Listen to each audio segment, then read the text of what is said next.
the idea is the profits from the online sales platform should or will be rechannelized back into the community of the makers and help develop it further and do all the things that we continue to do, which is marketing, business development, help. And this is one of the things that we do, virtual coffees. So this one's quite focused. I'm going to hand it over to Candice in a moment. Candice is doing a talk on live feature, which is Instagram live.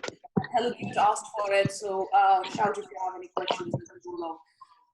I'll just say hello to Fiona and Linda as well. Again, Fiona, if you can hear me, we can't hear you. I can. Yes.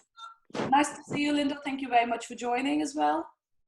Sorry, I've only just got back from walking the dog.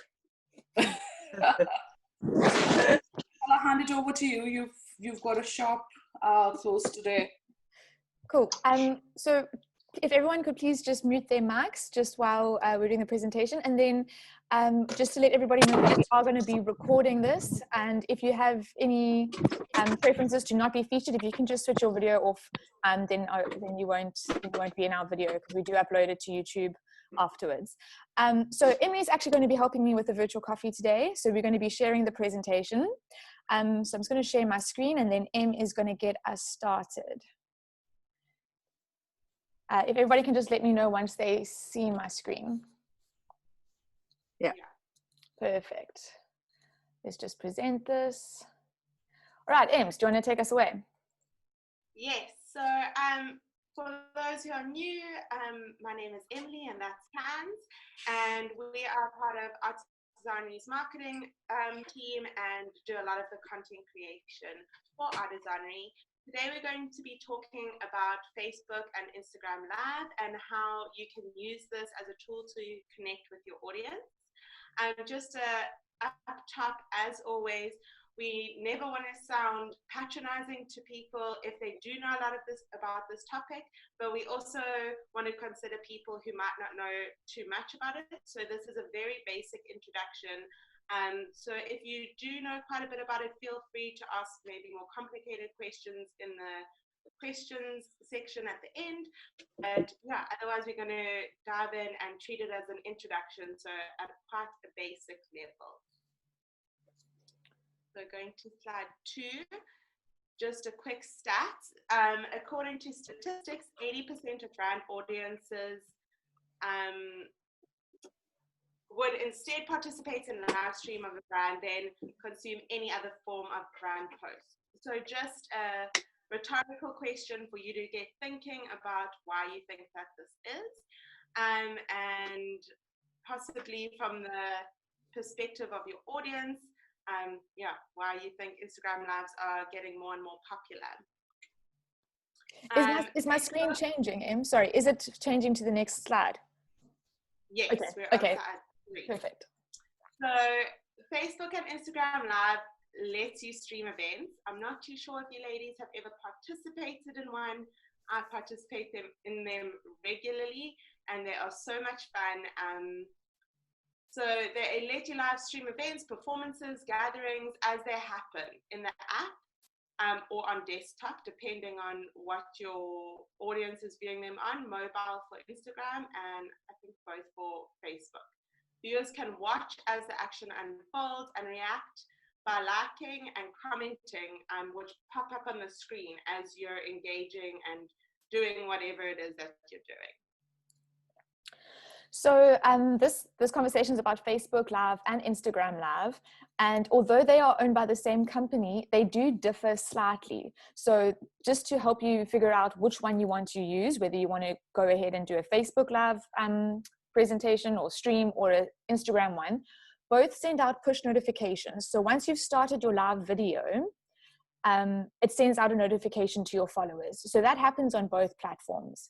Both platforms also provide analytics at the end of the stream, showing engagement, showing how many viewers you had, and that sort of information, which is quite handy to know whether it's worth your time, or where people are engaging with you, what type of videos they enjoy. And then they also give you the option to engage, so your audience can literally engage as you're presenting. So if you think about an Instagram story, you upload a story and you leave it there, and maybe some people will react, but they have to kind of go out of their way to react to a story on Instagram. Whereas when you're on live, you can just tap the heart and, you know, the hearts kind of float up, or you can send a live comment. And so both platforms are very good to engage with your audience. So the way they differ in Facebook is that not all followers are notified when you do a live stream. Whereas on Instagram, all your followers are notified when you do a live stream. It sends through a push notification, and it actually gets given priority in the story section of Instagram. So when you open Instagram, you have your live feed and you have the stories at the top. All live videos will be first, right next to your little profile picture. So they're given priority. On Facebook, once complete, the stream can be saved and you can keep it on your page forever. So it's a permanent part of your profile if you choose to do that. Whereas on Instagram, it stays live even after you've finished your live stream, but only for 24 hours and then it disappears. So Em had a very good idea. She says, if you want to save that, you can do a screen recording while you're doing your live stream and then upload it to your Instagram TV or to an Instagram post. But by default, they disappear after 24 hours. So when to use Facebook is if you want a permanent post for your page. Because they stay on your page for as long as you want, it's got a more permanent factor. Whereas on Instagram, because all your all your followers are notified, it's got a wider reach.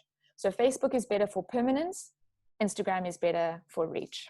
So those are the main differences between the two. Oh gosh, there we go. So what does it mean to go live in the world of artisans? Maybe if you have watched a live stream, it's been an artist who is doing, oh, sorry. Thanks, Ems. So the benefits of going live. So why go live? Why not just upload a story to your profile? Why not just post a post? And there are quite a few benefits of going live, and especially as a maker who maybe wants to tell a bit of the story behind your craft or your art, or maybe pitch a new product, going live can have many benefits.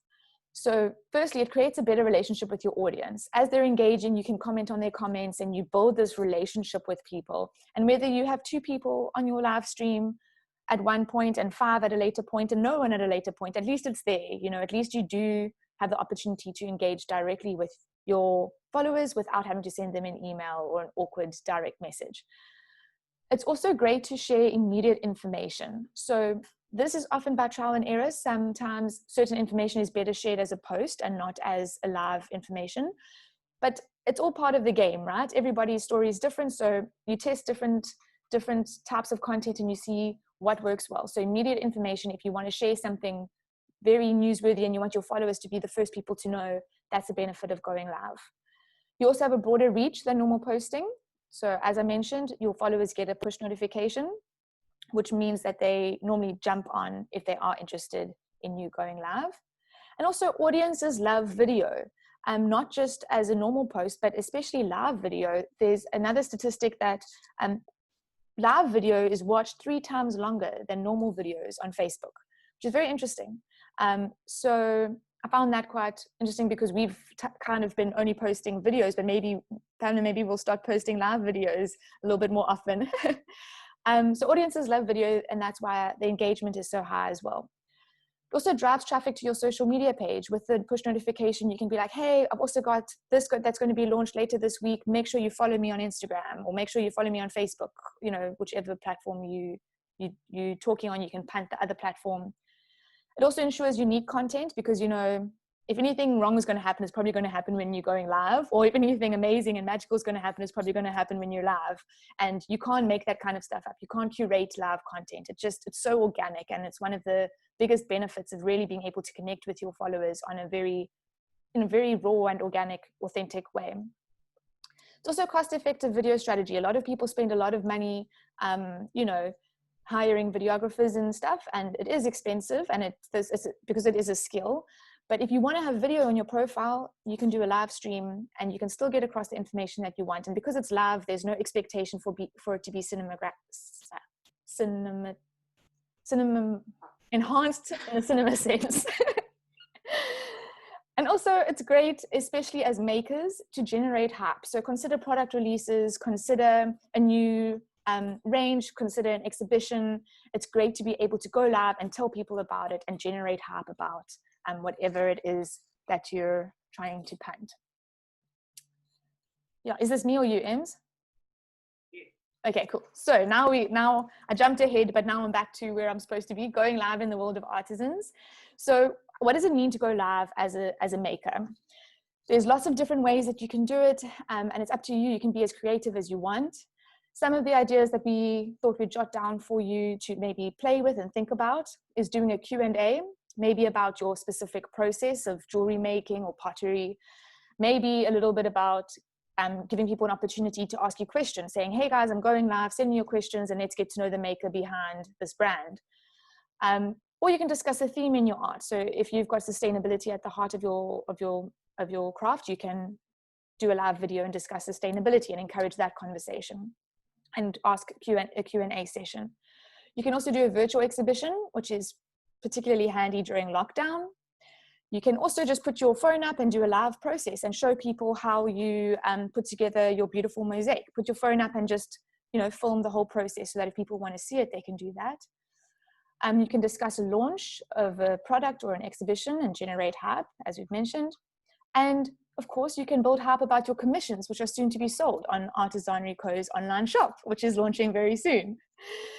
So those are just a few ways that you can take advantage of going live in the space of the makers. But obviously, you guys are the creatives, so you can think about how else that can be done. Cool. So these are just some tips on how to optimize your live videos, how to make them the best that they possibly can be.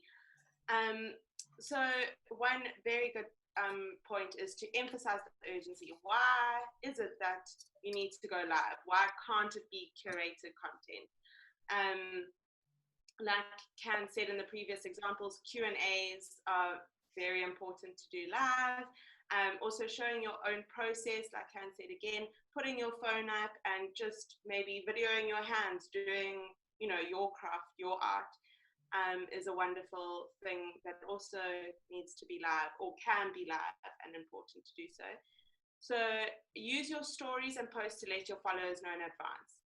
Popping something up on your story, hey guys, I'm going live on Friday. Maybe do this on the Monday, do it on Monday as a post, for example, and continuously put it on your story throughout the week so that people know it's coming. And then, of course, they'll get the push notification once it's there, but at least it's in their awareness and kind of they've been pre-warned about it. Encourage people to respond to the stream. So while you're doing your live, say, you can see your screen with the comments coming up, say, if you have any questions, any requests from me, really use that opportunity to engage with your audience, make it personal. Another point is that you can add a guest, especially on an Instagram live. If you have a pre-arrangement with somebody, maybe another artist you're working with, they can request to join your live. It will pop up on your screen. You can accept, and that way you guys can do a joint, which is what Artisanry is all about, a joint discussion. And this also has a broader reach because you're reaching their audience as well as yours. So collaboration, again, what Artisanry is all about, is highly encouraged. You can share the live Facebook stream afterwards. Like Can said, it's a permanent feature on your page. So make sure that the headline and the description is informative and to the point, using keywords without stuffing it too much. So if you've recorded yourself making your beautiful mosaic, say, process of mosaic, tiling or something like that, very specific to what you have done. It's a good idea to practice and plan what you want to share, but leave room, like Candy said again, to be organic and authentic. And like she said, stuff is going to happen. So you can do planning, but life happens and that will automatically bring that authenticity. Don't forget to mention who you are and your brand at the beginning, middle, and end. People often join lives halfway through. And so consistency of reminding people who you are and what you're about is a good idea. Constantly giving context, again, for those who are joining midstream. So, hey guys, maybe in the middle, hey guys, if you've just joined, I'm currently working on my jewelry and showing you the process of making a gorgeous ring. and then saying that fairly regularly. And then treat the stream as a conversation. Again, do your prep and have an idea of your direction, but everybody's there just wanting to know who you are, what you're about, what your beautiful art is about. And so having that person, bringing your personality out and having a personal relationship with your audience keeps things super organic and super authentic. Yeah, so that's Facebook and Instagram Live in a nutshell. And I think we have a bit of time for a few questions. If anybody has any questions, we'll try our best to answer. Yeah, I have two questions. One is, how long do you recommend that the live stream should be? And the other is, when do you think is a good time? Because obviously you want to get maximum sort of audience. Yeah, so I think it completely depends on what you want to do. If you're discussing a product launch, for example, you don't want to go on about it necessarily for too long.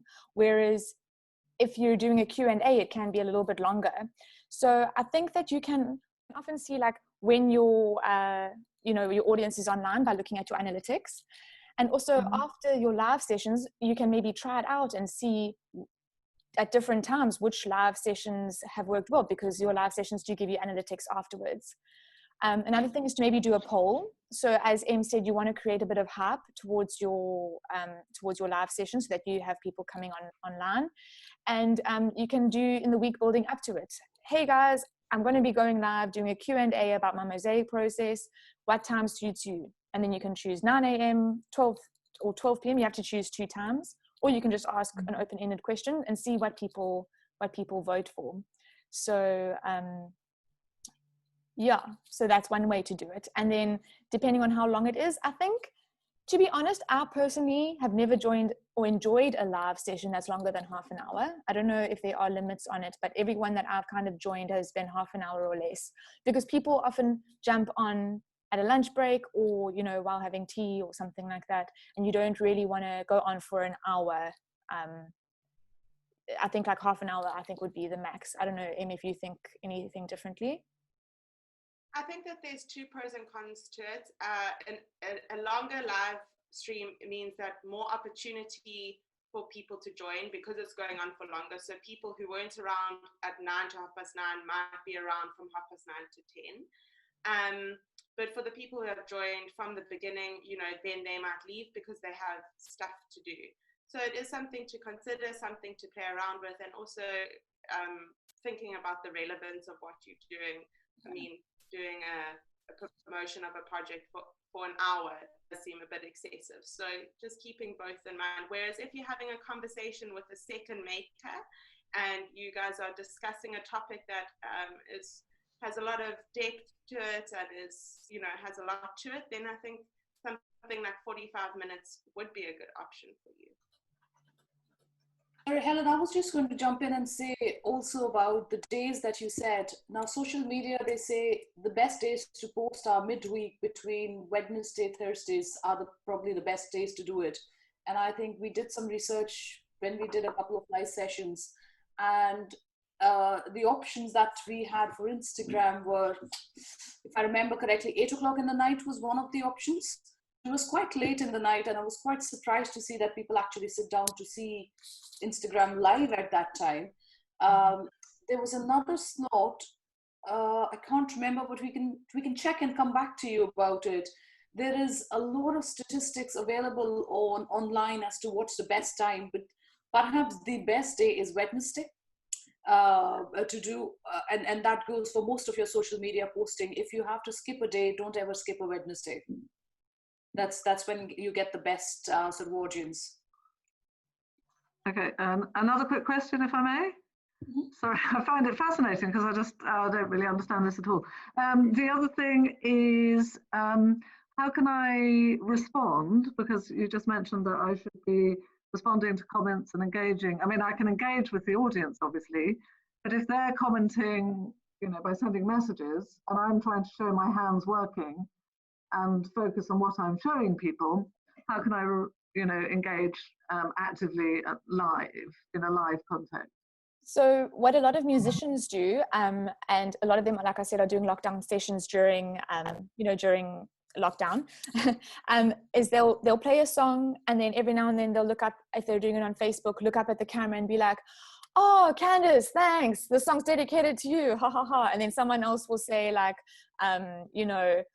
what key or what chord is that you're playing? It sounds amazing. I've never heard it play like that. And then you can be like, "Oh, you like this chord, eh? Ding ding." Play it a second time, and then be like, "It's actually a B minus plus or whatever." And clearly I know nothing about music, but you kind of like look up every now and then, scan the comments, and from there you you kind of just engage with them in that way. So you're still doing your mosaic, and then every now and then maybe just have a mental timer, look up, see if people are saying that they like some things, and just speak out loud. You don't have to tap your responses to them. You can speak it out loud because they can hear you. Oh, I see. Okay. Candice, do you get the list of the, I think you do get the list of the people who've been on your live at the end of the session, Yes, don't you? I think so. I don't know if So that's that's the another list or the number of people. So Facebook, if you encourage people to comment, then their comments will always be there, and you can see who's commented and go back to them and thank them maybe for joining. That's what I was thinking. Yeah. So especially if they've commented and stuff. But they do give analytics. I'm just not 100% sure what is included in the analytics. I think we need to do a live session to find out a little bit more. Go on, Helen. And also, no, you don't want to bore people. So how frequently would you advise you go live? I'd say go live if you have a reason to go live. I think, Ems, do you agree with me for that? Yeah. You can go live and be like, so actually there's this, he's a musician, but he's a bass player, and he has YouTube videos, and basically YouTube's algorithm says that after a certain amount of time, that's when it's really good for SEO. So what he does is, if he's finished what he wanted to do before then, he'll sit there and he'll have a conversation with himself, and it's really funny, but it's pointless, so everybody's going to drop off before that part of the video anyway.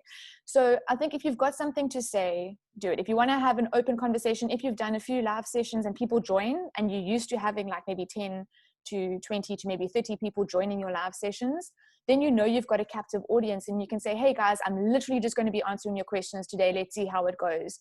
And then there's no plan, but hopefully people will come on, maybe message, some family members and say, "Please come on and ask questions so that it looks like I'm doing something." But, my suggestion is to have a reason for that, for that live session. Yeah. Helen, just one more thing. Sorry, Helen, just one more thing on the same question. I suppose it's a bigger part of your marketing picture, and that's quite important. How do you market yourself? Is Instagram Live the only, or Facebook Live the only way you're doing it?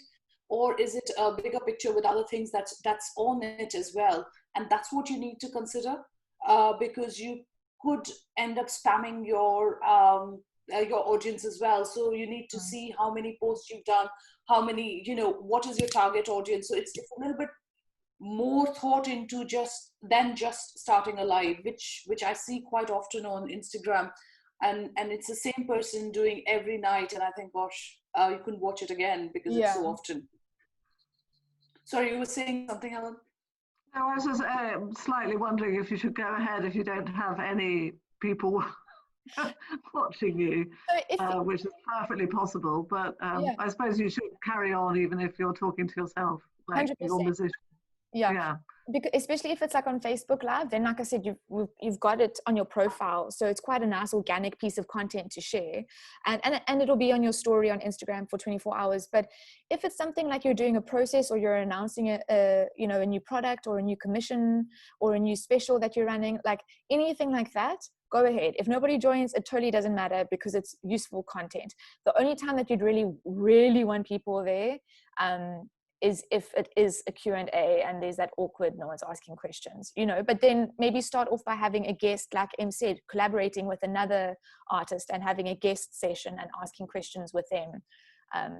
Then there's a guaranteed conversation, so. Thanks, yeah. And Pamela, Em and I have to bounce. Yeah, but thank you everybody for joining. Okay if I close the call? You'll be okay if I close the call? You keep an eye on the recording then.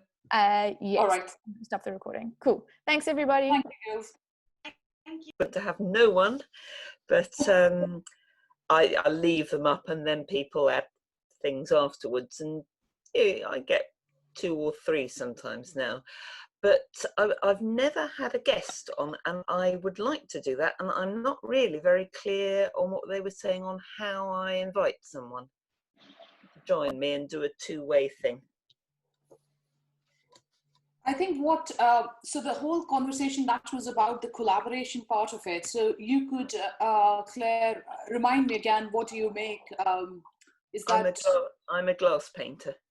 Yeah, so you're a glass painter. So you could do it 2 different ways. You could bring another glass painter that you know of, and you could talk about a particular subject that's something that you work quite closely with. So we both have to be at the same location talking to each other. We can't do it on her at her house on her camera and me at my house on mine. Let me take that question away, Claire, and come back to you with that one. Brilliant, thanks. And I think you can. Sorry to interrupt. I'm planning one with somebody I'm doing a collaboration with in a couple of weeks. And I know on Instagram you can add somebody who also has an Instagram profile to like the live. There's a way to do it, and then you go live after you're both like on a split screen in your separate places, kind of once you said hello, I'm loud and clear, and then it should tell both of your audiences that you're going to be there. I will see if I can figure out how. Thank you. No, Instagram, Helen, you're absolutely right, because we've done a few Instagram sessions where we, the initial copies that we did, we had some our photographer on, and we did a few live sessions with him. So 2 of us were in completely different locations. So Instagram's not a problem. It's the Facebook that I'm not very sure about, whether you can have collaboration or not, and whether you need to be in the same location. I'm assuming no is the answer, because if you can do it on Instagram, my instinctive answer would be that no, you don't need to be in the same place. But I will double check for you if you like, and I come suppose back to you you. can always do it on Instagram and then just post it across to Facebook. Yes, and must remember to do a screen recording, because you do lose your content, and it's useful content because you can chop it up and use it in different ways once you are done with it. So even if nobody really turns up, I think it just makes great marketing content that can be used. And if you have a YouTube channel, you can always put it on that, change it slightly and use it there as well. So yeah, no, it's a good way of engaging with customers, especially on how-to videos, which I think are really quite powerful. People do like to know how they do it. And if you have a YouTube channel to put it on the back of it, you will find audience coming back to it later. Any other questions? Has there been a live on a YouTube channel yet? Because it's something I'm interested in setting up, but I don't know how to start or what kind of content. Have you guys done that on a coffee, virtual coffee before? No, I haven't, but I'll take that question away as well, Helen, and I'll check and I'll come back to you on it. YouTube Live, I haven't thought of it. So as a marketing strategy for us, YouTube is more of a storage rather than for subscribership at the moment. So we had commissioned a market research when we started in March, and the 2 platforms that were really highlighted, or 3 platforms that were highlighted for us, were as what we do was Facebook for sales very heavily, and Pinterest, and because Pinterest is almost like, I keep saying, it's like a visual Google. You put in, I don't know, enamel jewelry, and it'll give you enamel jewelry, and that's when you need to make sure that your name's on it and you are there. Or Helen, your kind of jewelry, or mosaics. I mean, so that's really, really important. But Instagram, from jewelry point of view, is fantastic, but other disciplines, it is mostly Facebook, because Instagram is supposed to be for brand building. You do get a lot of followers, you do get some sales as well, but it also depends on who your target audience is, and that sort of defines what channels they are more into. So that's another bit of research that we are sort of conducting, and sort of collating the data together in terms of what sort of age group likes what channels and what's the best way to get to them. So we could talk about that in a couple of in a few sessions later when we have the sort of report sorted and the research collated together. So that would be quite interesting data for you to work with. Yeah, I'd be really interested in that if it's possible, but no rush, obviously. No, that's absolutely fine, because that's something that we're looking at for the launch as well. How do we target specific customer bases? So that's something that we are anyways working on. So I'm quite happy to share it if that helps. Absolutely no Thank problem. you. No worries. Any other questions? I'm conscious we're a few minutes over. If there are no questions, I'll say, please send us your thoughts on what else you want to talk about. The next coffee would be just a catch up to say hello to everybody and just find out a little bit more about it. So the coffee after that is something that we'll do a workshop again. So by all means, send us your thoughts. If you want to talk a little bit more about Facebook Live, if you want to talk about collaboration, let us know and we can think about some of those aspects as well. Brilliant. Thank you very much. It was lovely seeing everybody. Have a lovely day. Thank you. Thank you so much. Thank you. Bye, everyone. Bye. Thanks. Thanks.